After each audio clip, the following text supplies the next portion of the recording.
জীবনে আসা প্রতিটা মানুষ কিছু না কিছু শিখে যায়। কেউ ভালোবাসতে শেখায়, কেউ আবার দূরে সরে গিয়ে মানুষকে চিনতে শেখায়। তাই এখন আর কাউকে খারাপ মনে হয় না। প্রতিটা মানুষের কাছ থেকেই তো কিছু না কিছু শিক্ষা পাওয়া যায়।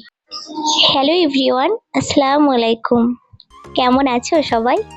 আশা করছি যে যেখান থেকে আজকের ব্লগ দেখছো সবাই ভালো আছো। আলহামদুলিল্লাহ, আমিও ভালো আছি। মারুফাস কিচেন ব্লগ থেকে আমি মারুফা।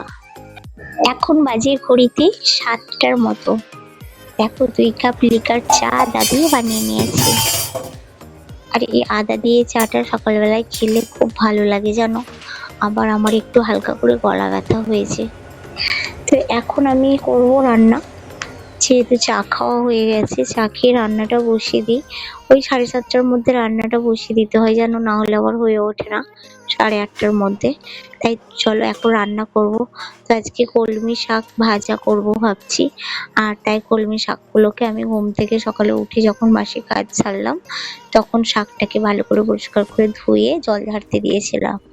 আগে না আমি কি করতাম জানো তো বন্ধুরা, আমি আগে শাককে আর কি কেটে ধুতাম, তখন অতটা জানতাম না যদিও।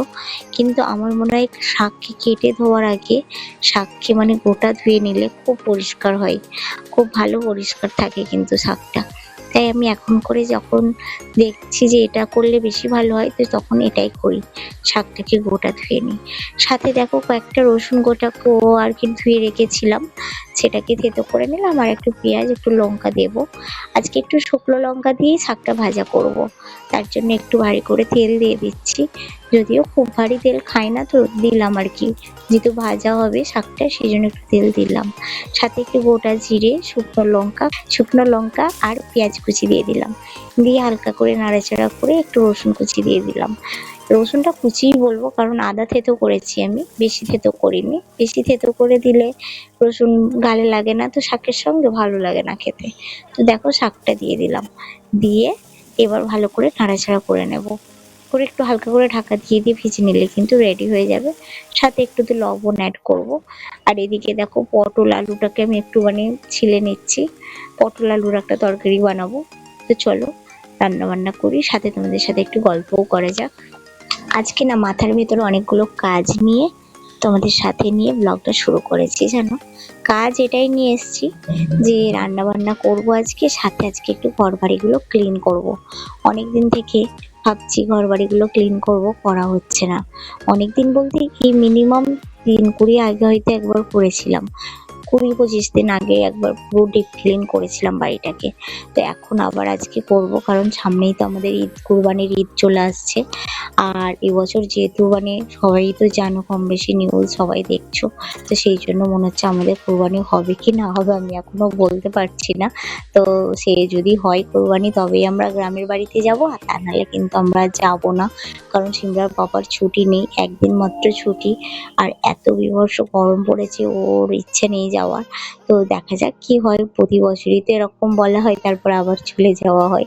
তো সেই ব্যাপারে নাহলে পরেই কথা বলছি।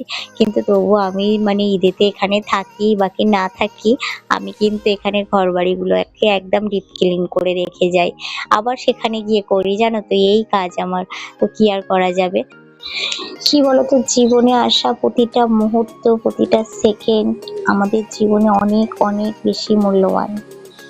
যে সময়টা আমাদের জীবন থেকে চলে যাচ্ছে, সেটা যে কতটা মূল্যবান সময় আমাদের জীবন থেকে চলে যাচ্ছে, তা আমরা অনেকেই কিন্তু টের পাই না। তাই মূল্যবান সময়গুলো চলে যাচ্ছে, এগুলোকে কিন্তু ধরে রাখা যায় না। এই সময়গুলোকে কোনো খারাপ কাজে অতিবাহিত না করে যতটা হয় ভালো মানুষ হয়ে, ভালো ব্যবহার দেখিয়ে যতটা থাকা যায় ততটা থাকাই কিন্তু আমার মনে হয় বেটার। কি বলতো, জীবনে থাকা অনেক মানুষ, জীবনে আসা প্রতিটা মানুষ আমাদের জীবনে কিছু না কিছু আমাদের শিখিয়ে দিয়ে যায়। সেখান থেকে আমরা কিন্তু অনেক কিছু শিক্ষা পাই। তাই জীবনে চলার পথে যেই মানুষ যতই খারাপ ব্যবহার করুক না কেন, কারোর সাথে আমার মনে হয় না মানে বোঝাপড়াটা শেষ করে দেওয়া উচিত। ভুল বোঝাবুঝি মানুষের জীবনে থাকে, ভুল বোঝাবুঝি নিয়েই তো মানুষের জীবন। সেগুলোকে যদি মানুষ না গড়িয়ে নিতে পারে, তাহলে সে মানুষের জীবনের দাম কি রইলো বলো। কেউ আসে শেখাতে আর কেউ আসে বদলাতে, কেউ আবার আসে অল্প সময়ের জন্য জীবনে হারিয়ে যেতে।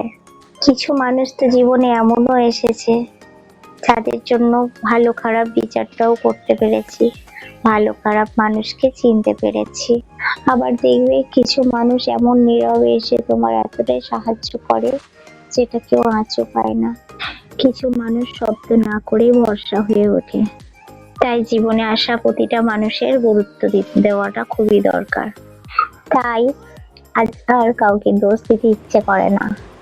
যে ভালো মানুষ তোমার লাইফে আসবে সে ভালো কিছু তোমায় শিখিয়ে যাবে, আর যে ঠকিয়ে যাবে সে কিন্তু তোমাকে সাবধান করে যায়।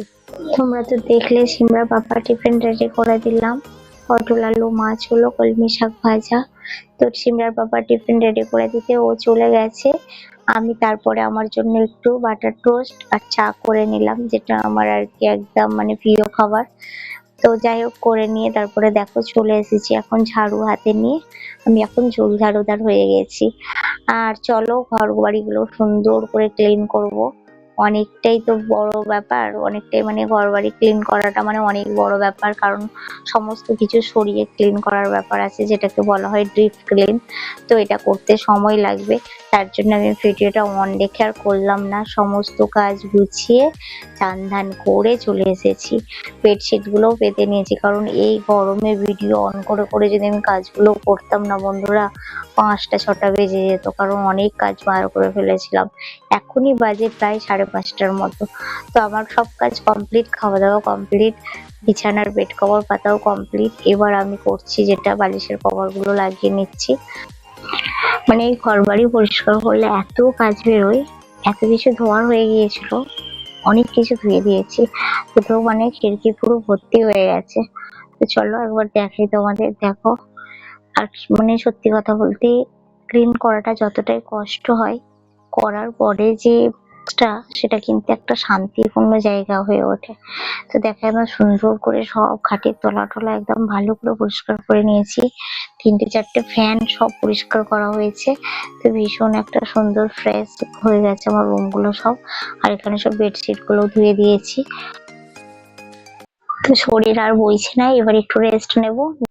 এই রুমটাকেও সুন্দর করে গুছিয়ে দিয়েছি। সিমরাতে টেবিলটা একটা আর কি কভার পেতে দিয়েছি, যদি ও রাখে না তুলে ফেলে দেয়, তবু দিয়েছি, দেখা যাক কদিন থাকে।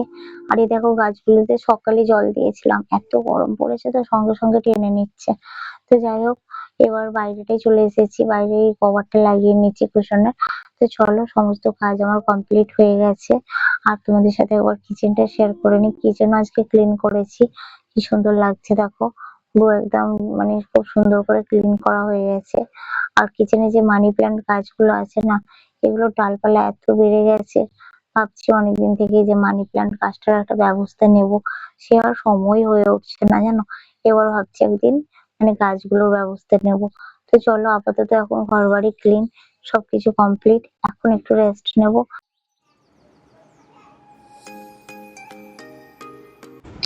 গুড ইভিনিং বন্ধুরা, সন্ধ্যাবেলায় চলে এসেছি, ঘুম থেকে উঠলাম, এখন বাজে ওই 7টার মতো, আবার সেই 7টা থেকেই শুরু করেছি। তো যাই হোক চলো, এখন একটু শিবরাতের জন্য আমি সিমই রান্না করে নিয়েছি। তো চলো এরই সাথে সাথে আজকের ব্লগটা এই পর্যন্ত রাখছি। সবাই ভালো থেকো, সুস্থ থেকো, দেখা হবে আবার একটি নতুন ব্লগের সাথে। আল্লাহ হাফিজ।